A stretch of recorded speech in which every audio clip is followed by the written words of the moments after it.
오늘 권사의 헌신 예배를 함께 드리고 있습니다. 특별히 우리 권사님들 각 부서에서 또 맡은 곳에서 또 구역과 동산에서 주님의 일 함께 동력해 주셔서 감사를 드립니다. 오늘 우리가 본문 읽은 말씀은 고린도전서 말씀이었습니다. 이 고린도전서 후서는 사도 바울이 기록한 고린도 교회에 보내는 편지 말씀입니다. 바울은 고린도 교회를 세운 개척자입니다. 그 말은 고린도 교회에 대한 아주 바울의 특별한 애정과 관심이 있다는 말씀인 것입니다. 바울은 전도자요 선교사로서 한 곳에 머물면서 목회를 한 것이 아니었습니다. 여러 지역을 순회하면서 그리스도의 복음을 전했습니다. 그러던 중에 바울은 편지와 서신을 통해서 그가 돌보고 있는 교회, 세운 교회를 목양하는 일도 잊지 않았어요. 교회를 향한 대단한 사랑과 열정이 있었던 것입니다. 오늘 바울은 고린도 교회를 향해서 쓴 편지가 있는데 고린도 전서와 고린도 후서입니다. 성경을 보면 우리가 바울이 쓴 서신서가 여럿 있는 것을 보게 됩니다. 그 중에서도 고린도 전서와 이 후서는 가장 긴 편지에 속합니다. 교회와 성도들에게 보낸 편지로서는, 바울이 쓴 편지로서는 많은 내용을 가지고 있다는 이야기입니다. 여러분, 이렇게 바울이 쓴 내용이 많다는 것은 뭘 뜻할까요? 바울이 고린도 교회를 향해서 하고 싶은 말이 많다는 얘기예요. 자녀들을 키우면서 특별히 우리 어머니들, 엄마들은 자녀들 중에 누구한테 말을 얘기 많이 하게 됩니까? 말 안 해도 자기 것 잘하는 아이들이 있어요. 같은 부모 밑에서 태어났는데도, 같은 엄마한테 태어났는데도 어떤 아이는 아침에 일어나면 스스로 일찍 일어나고 씻고 학교 갈 준비를 잘하고 평소에도 학교 과제 숙제를 말을 안 해도 잘하는 아이들이 있습니다. 방 청소도 하고 아무튼 뭐든 알아서 잘해요. 사실 들어보니까 좀 비현실적인 것 같긴 하지만 이런 아이들도 있어요. 간혹 있습니다. 이렇게 하면 뭐 이렇게 해라 저렇게 해라 엄마들이 잘 얘기를 하지 않아도 별 얘기를 안 해도 알아서 잘 합니다. 남편이나 자녀들은 엄마가 잔소리가 많다고 하는데 사실 어떻습니까? 원래 엄마들은 과묵했어요. 우아하고 정결한 현모양처를 꿈꿨습니다. 그래서 누가 이렇게 잔소리쟁이 포효하는 호랑이처럼 이렇게 만든 걸까요? 남편과 자녀들입니다. 잔소리가 많은 것이 아니라 말을 자꾸 하게 만드는 것이죠. 말을 해도 잘 듣지 않아요. 그래서 결혼 후 5년 차가 되면 업그레이드가 됩니다. 입에는 무한 반복 기능이 이제 탑재되기 시작하는 겁니다. 엄마들의 입에. 여러분, 바울이 고린도 교회에 이렇게 긴 편지를 2번이나 지금 쓰게 된 겁니다. 성경을 연구하는 학자에 의하면 고린도 교회에 보낸 편지는 성경에는 지금 고린도 전서, 후서 2개가 있지만 사실 고린도 교회에 보낸 편지는 3개일 것으로 추정합니다. 전서와 후서 사이에 또 한 번의 편지를 보낸 것으로 그렇게 짐작이 되는 것입니다. 우리에게 전해진 것은 2개의 편지입니다. 바울은 고린도 교회, 그 교회의 성도들에게 3번이나 편지를 썼고 그 편지도 각각 짧지 않은 것입니다. 길게 써서 많은 이야기를 전하고 있습니다. 이것은 고린도 교회를 향해서 바울의 권면할 것, 책망할 일들이 많았다는 것을 뜻하고 있는 것입니다. 고린도 교회가 안고 있는 어려움과 문제가 있다는 것을 지금 보여주고 있습니다. 만약 바울이 고린도 교회처럼 우리 교회와 이런 관계성 안에 있다면 어떻게 했을까요? 대봉교회, 우리 교회에 바울은 서신서를 몇 번 보냈을까? 얼마나 긴 편지를 보냈을까? 생각해 보게 됩니다. 바울은 고린도 교회와 성도들을 사랑했습니다. 그 애정이 참으로 컸다는 것은 분명합니다. 그래서 서신서를 시작하면서 이렇게 이야기를 하고 있습니다. 거기에는 고린도 교회 성도들에 대한 바울의 이 기쁨과 감사가 얼마나 큰지를 지금 말씀해 주고 있습니다. 고린도전서 1장 4절부터 7절에 보면 이렇게 바울이 인사를 하고 있어요.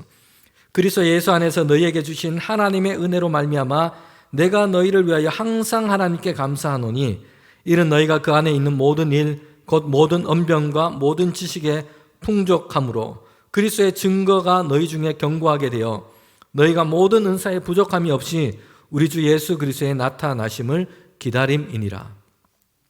바울은 고린도 교회 성도들의 이 모습 때문에 너무나 기뻐하고 감사했다는 것이에요. 그렇게 할 수 있도록 하신 그 하나님의 은혜 때문에 고린도 교회 성도들 때문에 그 하나님께서 주신 은혜 때문에 감사를 드리고 있는 것입니다. 어떤 모습 때문인지 읽은 본문에서 잘 알 수 있습니다. 고린도 교회 성도들 중에는 예수 그리스도에 대한 이 증거하고 말할 때에 언변이 좋은 사람들이 있었습니다. 지식이 많아서 전하고 증거하는 일에 능통했다는 것입니다. 여러분, 예수님과 그 복음에 대해서 가르치는 것, 믿지 않는 사람들에게 전도하는 것이 사실 쉽지가 않습니다.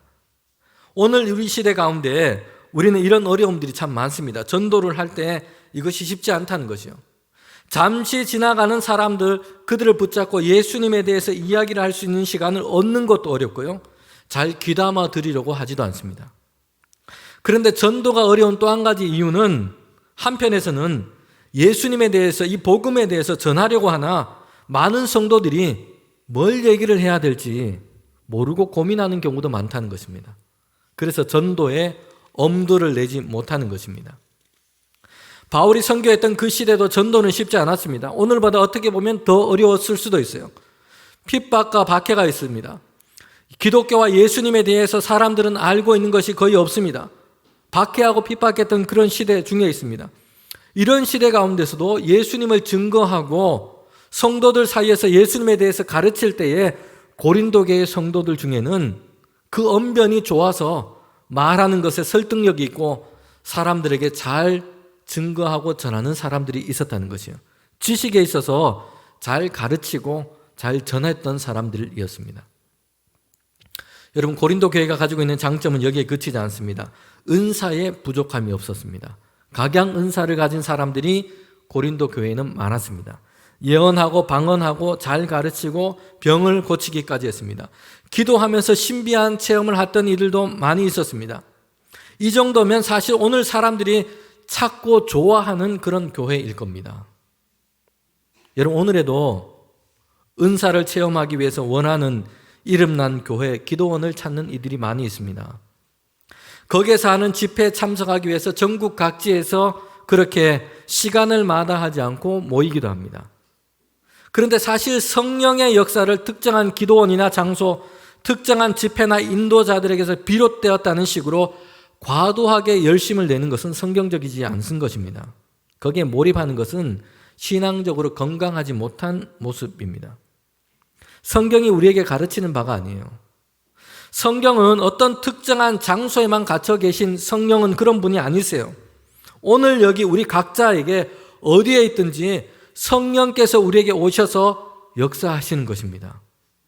여러분, 어떤 분들 중에는 아침에 아이들 학교 보내고 남편 직장 보내고 설거지하고 이제 청소하고 거실 소파에 앉아서 기도하다가 성령의 은혜를 받아서 방언의 은사를 받은 분도 있습니다. 예수님께서도 말씀하셨어요. 성령은 바람이 오는 것처럼 어디에서 와서 어디로 가는지 알지 못하는 것처럼 우리에게 그렇게 역사하시는 겁니다. 사실 그런데 우리는 신앙생활을 하면서 이왕이면 하나님께서 주시는 그 은사를 사모하고 이것을 기뻐해야 됩니다. 고린도 교회는 이런 각양 은사를 가진 사람들이 많았습니다. 그래서 교회 안에서 이런 영적인 활력이 있었다는 것입니다. 우리 대본교회도 이렇게 되기를 원합니다. 지식과 언변이 뛰어나고 전도와 가르치는 일을 잘하고 성령의 각양 은사를 받은 사람들이 많아서 교회 안에 이런 영적인 활력이 있는 교회가 되기를 원합니다. 여러분, 이런 점에서 바울은 고린도 교회를 생각할 때마다 하나님께 기뻐하면서 막 감사를 드렸다는 것이요. 하나님께서 이 교회 가운데 이런 은혜를 베풀어 주셨습니다. 감사합니다. 이렇게 하나님께 찬양하고 감사했습니다. 고린도 교회에 보낸 이 편지는 그런데 이런 칭찬과 감사에만 있지 않았어요. 고린도 교회를 칭찬하고 감사하는 일만 있었다면 너무나 좋았을 것입니다. 그러나 그렇게 했다면 아마도 고린도 교회에 보낸 이 편지, 고린도 전서 후서는 이렇게 길지 않았을 것이에요. 오히려 그들에게는 바꾸고 변화되어야 할 문제들이 그들 가운데 있었다고 지금 얘기를 하고 있습니다. 그래서 바울은 고린도 교회를 향해서 책망하고 권면하는 말씀도 하고 있습니다. 오늘 읽은 이 말씀에 보면 바울은 고린도 교회 성도들을 대할 때 어린 아이들을 대하듯이 그렇게 대하겠다고 말씀하고 있어요. 여러분, 어린 아이들이 가지고 있는 장점도 많이 있습니다. 예수님도 어린아이와 같지 않고서는 천국에 들어갈 수 없다고 말씀하기까지 했습니다. 그런데 지금 바울이 고린도 교회를 향해서 얘기하고 있는 것은 이 어린아이와 같다는 것은 부정적인 의미를 가지고 지금 얘기를 하고 있는 겁니다. 성장하지 못하고 미숙한 상태에 있다는 것을 뜻하고 있는 것입니다. 바울은 고린도 교회 성도들에 대해서 지금 이렇게 생각하고 있는 것입니다.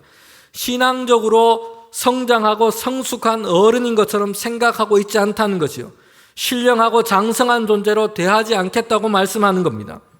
그들은 신앙적이고 영적인 상태를 어린 나이와 같은 상태, 미숙한 상태로 지금 진단하고 생각하고 있습니다. 사실 이 말은 고린도 교회 성도들의 입장에서는 대단히 상당히 자존심이 상하는 말인 겁니다. 7살 된 유치원생 2명이 이제 유치원을 마치고 집으로 가려고 횡단보도 앞에서 신호를 기다리고 있습니다. 초록색 신호가 바뀌었어요. 그래서 한 친구는 유치원에서 배운 대로 이렇게 손을 들고 횡단보도를 건너갑니다. 그런데 다른 친구는 그렇게 하지 않는 것이요. 그러자 이 친구가 이렇게 얘기합니다. 횡단보도를 건널 때는 손을 들고 건너가야지. 그러자 이 친구가 이렇게 얘기를 합니다.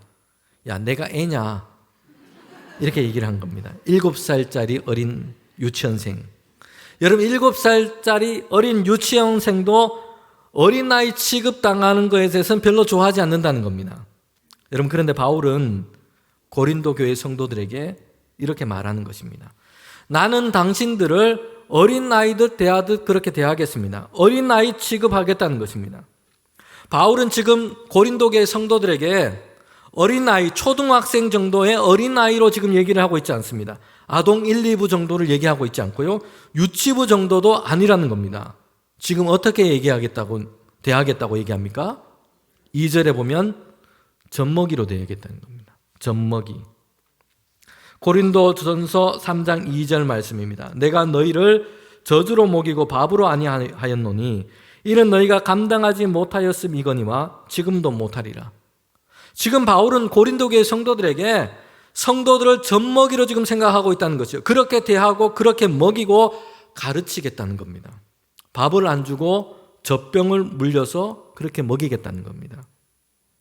상당히 자존심이 상할 만한 일입니다. 특별히 고린도 교회 성도들 스스로는 더욱더 그렇게 생각할 것입니다.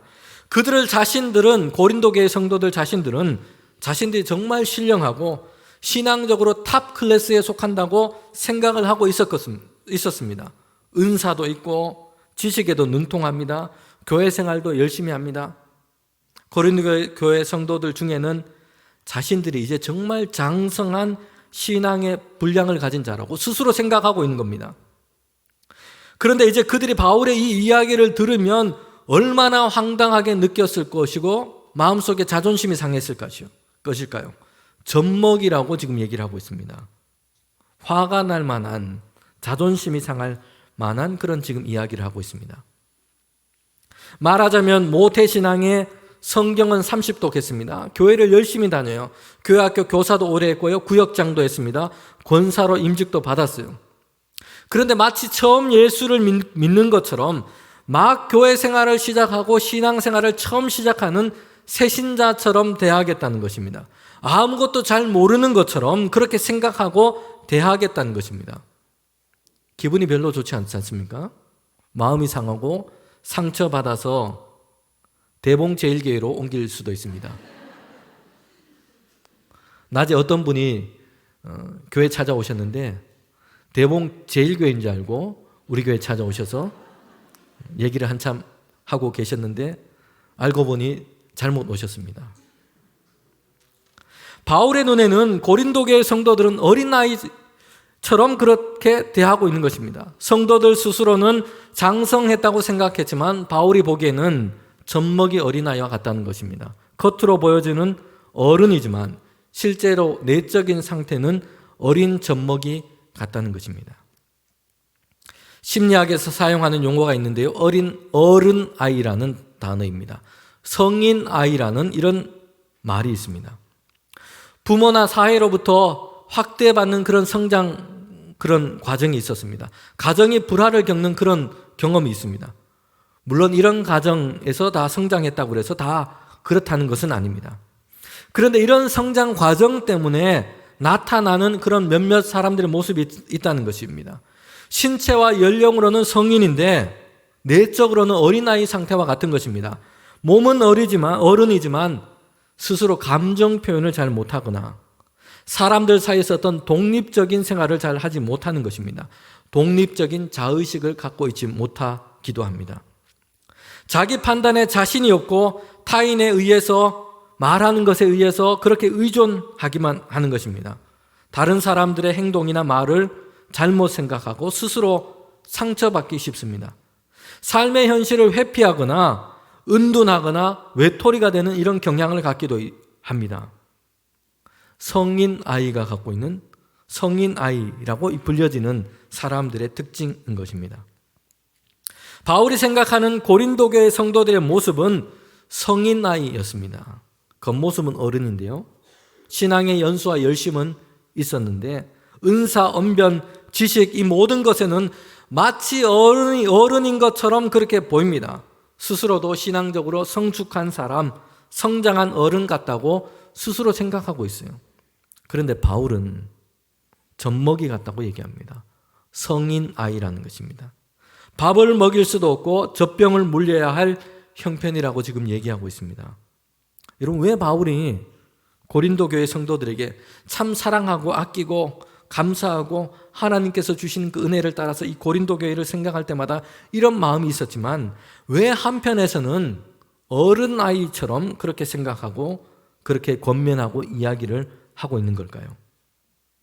고린도 교회에 보낸 이 서신서에 보면 바울이 계속해서 책망하고 권면하는 아주 중요한 문제가 있었습니다. 그것은 그들 가운데 시기와 분쟁이 있었다는 것입니다. 서로 자신이 잘났다고 자랑하거나 자기보다 더 주목받고 더 잘하고 있으면 시기를 합니다. 그리고 파당을 지어서 서로 자기네들은 신령하다고 다툼하고 있는 것입니다. 이 시기와 분쟁을 보면서 바울은 당신들은 젖먹이와 같습니다 라고 지금 말하고 있는 것입니다. 신령한 방언을 말하고 예언을 쏟아내고 병을 고치는 놀라운 일을 행하기도 합니다. 그런데 영적이고 신령한 사람이 아니라고 얘기해요. 육에 속한 사람이라고 얘기합니다. 어린아이와 같은 존재라고 얘기를 하고 있어요. 왜 그렇다는 겁니까? 서로 시기하고 분쟁하고 다툼을 하고 있기 때문입니다. 우리는 이 바울의 이야기를 귀담아 들어야 합니다. 한국 교회가 이렇게 성인 아이와 같은 상태에 있는 경우들이 많기 때문입니다. 한국 교회 성도들이 이런 경우가 많다는 것입니다. 철야 기도에 하루에 3-4시간씩 기도를 합니다. 성경 공부도 엄청 열심히 하는, 그래서 웬만한 목회자보다 더 많이 알기도 합니다. 신비로운 환상과 이상을 경험해 본 경험들도 있습니다. 매우 영적이고 신령하다고 생각을 하고 있어요. 그런데 자기 자랑에 빠져 있고 시기하고 분쟁하는 일을 일으키고 있다는 것입니다. 남에 대한 험담하기를 좋아합니다. 그러면 어떻다는 겁니까? 신령한 것이 아니고 젖먹이 어른 아이의 상태에 있다는 것을 보여주고 있는 겁니다. 고린도 교회는 서로 자신의 은사나 자신의 신비한 경험들을 자랑하고 말하기를 좋아했습니다. 자기보다 낫다고 생각하는 사람에 대해서는 시기하고 험담을 하는 것입니다.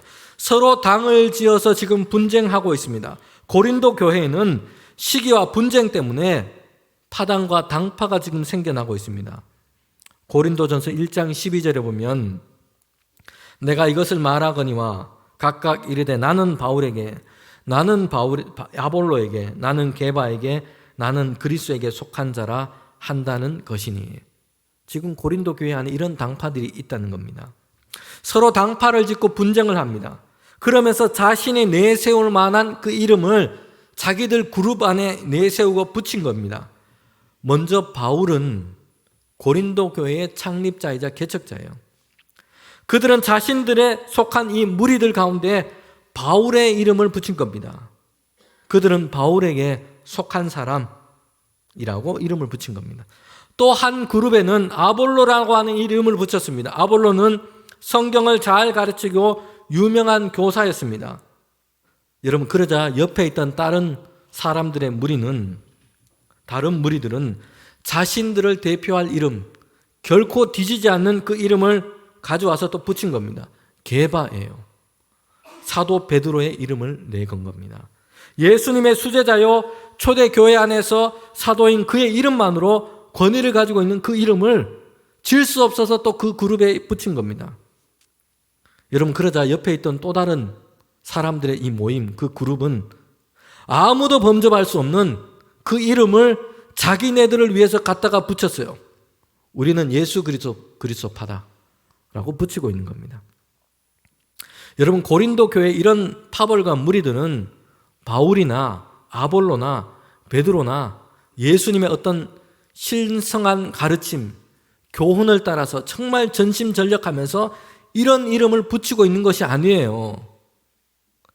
자신들이 모인 그 무리가, 이 그룹이 다른 사람들의 이 무리보다 더 고상하고 더 뛰어나고 더 신령하고 이런 것을 드러내기 위해서 이런 사람들의 이름을 가지고 지금 갖다가 붙이고 있는 겁니다. 고상하고 고귀한 목적을 가지고 이런 이름을 붙이고 있는 것이 아닙니다. 자신들의 무리, 자신들의 당파가 최고라고 이것을 내세우기 위해서 바울의 이름, 아볼로의 이름, 그리고 게바의 이름, 그리고 예수 그리스도의 이름을 가지고 지금 사용하고 있는 겁니다. 분쟁하고 다툼이 있는 교회들이 많습니다. 그래서 나누어지고 쪼개지고 갈라지기까지 합니다. 그런데 하나님의 나라와 예수 그리스도의 복음을 어떻게 증거할까? 어떻게 살아낼까? 하나님의 뜻을 따라서 주님의 몸된 교회 그 사명을 어떻게 감당할까? 이런 문제 때문에 고민하다가 그것 때문에 싸우거나 다투거나 갈라지는 교회는 거의 없습니다. 돈이나 땅의 문제, 나를 알아주지 않는 것 때문에, 우리를 알아주지 않는 것 때문에, 섭섭함 때문에 갈등이 생깁니다. 내가 영향력과 주도력을 잡고 내 생각대로 되어가야 한다는 이 마음들 때문에 분쟁이 생기고 갈라지게 됩니다.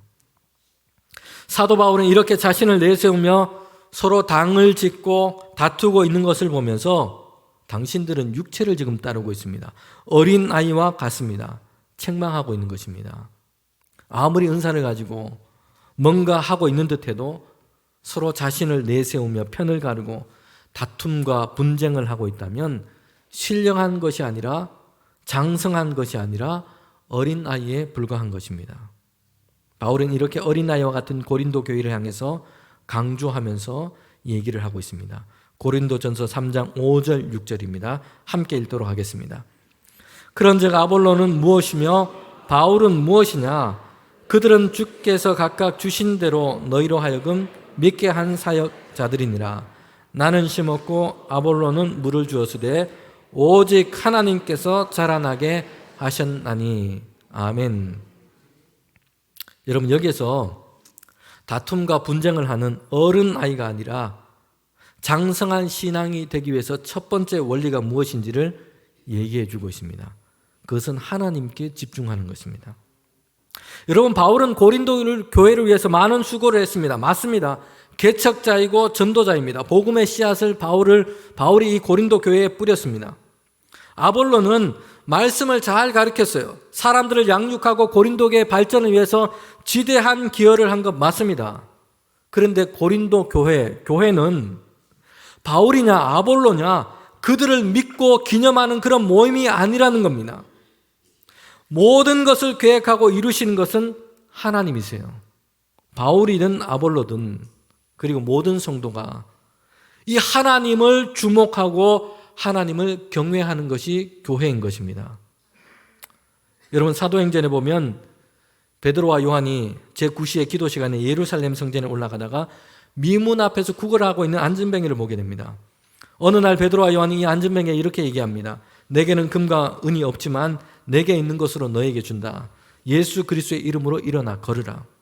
그러자 이 사람이 발과 발목에 힘을 얻고 걷기 시작했습니다. 뛰면서 성전으로 들어가서 하나님을 찬미하기 시작했습니다. 안전뱅이였던 이 사람을 알고 있는 사람들이 있어요. 모든 사람들이 다 놀라게 된 것입니다. 어떻게 이런 일이 일어났냐 하는 것입니다. 오랜 세월 동안 안전뱅이로 구걸했던 그가 뛰어서 걷고 하나님을 찬미하고 있었기 때문입니다. 그때 사람들은 이 일을 행한 베드로와 요한에게 몰려옵니다. 베드로는 사람들에게 지금 이렇게 얘기합니다. 베드로와 요한에게 몰려온 사람들에게 베드로는 이렇게 얘기합니다. 왜 우리를 주목하느냐? 이 일은 우리의 경건으로 된 것이 아니다. 그리고 그들에게 예수 그리스도를 증거합니다.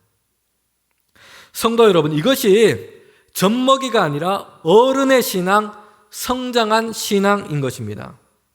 사실 눈으로 보는 이 현상으로는 베드로를 통해서 안진뱅이가 일어났습니다. 베드로는 충분히 주목을 받을 만한 상황입니다. 그런데 베드로는 뭐라고 얘기합니까? 우리를 주목하지 말고 예수 그리스도를 주목해라. 예수 그리스도를 통해 이루신 그 하나님, 구원을 이루신 그 하나님의 역사를 주목하라는 것입니다. 바울은 이렇게 얘기합니다. 바울도 아무것도 아니고 아볼로도 아무것도 아니고 오직 자라게 하시는 이는 하나님뿐이시다. 여러분, 이 말을 하고 있는 사람이 누굽니까? 바울 자신이에요. 다른 사람도 아니고 바울 자신이 지금 스스로 이렇게 얘기를 하고 있는 것입니다. 스스로 나는 아무것도 아니고 하나님이 하셨으니 하나님을 보라는 것입니다. 여러분, 교회 안에서 목사, 장로, 권사, 개척한 사람, 30년 근속한 사람일수록, 이런 사람일수록 오늘 이 말씀에서 이 바울의 심정과 마음을 가져야 합니다. 나는 아무것도 아니고 하나님이 하셨어. 하나님을 주목하십시오. 여러분, 교회 안에서 이름을 남기는 것을 즐겨하지 마십시오.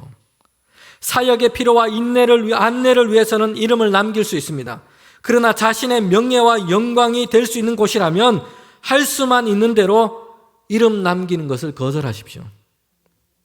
최선의 헌신을 하지만 이름도 없이 빛도 없이 하는 것, 여러분, 하나님의 일과 하나님의 영광과 존귀함만이 남는 것, 이것이야말로 하나님이 기뻐하시는 최고의 충성인 줄 믿습니다. 두 번째, 어른아이 신앙이 아니라 장성한 신앙으로 믿음의 공동체를 이루기 위한 원리가 있습니다. 고린도전서 3장 8절 말씀입니다. 함께 읽도록 하겠습니다. 심은 이와 물을 주시는 이는 한 가지이나 각각 자기가 일한 대로 자기의 상을 받으리라. 심는 것도 하나님께서 주신 일이고요, 가치가 있습니다. 물을 주는 것도 마찬가지입니다. 어느 것이 중요하고 어느 것이 더 좋다 따질 일이 아니라는 겁니다. 내가 이것 했기 때문에 다른 사람보다 더 인정받아야 하는 중요한 사람이고 이렇게 주장하고 생각해서도 안 된다는 것입니다. 심었든지 물을 주었든지 하나님께서 주신 은사를 따라서 하나님께서 맡기신 일인 것입니다. 그리고 그 충성에 대한 상도 하나님께로부터 받는 것입니다. 우리의 수고와 일에 대해서 사람들로부터 상을 받으려는 이 마음이 크고 거기에 마음을 빼앗길 때에 시험에 들기 쉽습니다. 여러분, 이스라엘은 이 처음 왕은 사울이었습니다. 다윗과의 비교 때문에 그의 인생이 무너졌습니다. 다윗이 골리앗을 무너뜨리고 전쟁에서 돌아올 때에 여인들은 이렇게 노래했습니다. 사울은 천천히고 다윗은 만만이다. 사실 이 노래는 사울과 다윗에 대한 어떤 객관적인 평가라고 하기 어렵습니다. 승리에 들떠서 기뻐해서 사람들이 부른 노래예요. 그런데 사울은 자신이 다윗보다 사람들에게 인정받지 못하고 있다는 이 생각에 사로잡히게 됩니다. 누구보다도 사람들에게 인정받고 명예와 상을 얻으려는 이런 마음, 이런 시기심은 악령이 사울에게 틈타는 통로가 되고 말았습니다. 거기에 지배를 당하고 만 것입니다. 여러분, 우리는 사람을 볼 것이 아니라 하나님께서 알고 계시고 하나님께서 상 주시는 것으로 기뻐하고 만족할 때에 이런 시험에서부터 우리의 마음과 생각을 지킬 수 있는 것입니다. 여러분, 우리의 상급은 하나님께 있습니다. 착하고 충성된 종으로 주님께 칭찬받고 마지막에 하나님의 영광의 잔치에 참여하는 것, 여러분, 이것을 우리는 기뻐하기를 원합니다. 오늘 특별히 헌신 예배를 드리는 우리 모든 권사님들, 또 함께 주를 섬기는 우리가 어른 아이가 되지 않고 이제는 장성한 분량으로 교회를 섬기며 하나님께 영광을 올려드리는 우리 모두가 되기를 주님의 이름으로 축원합니다.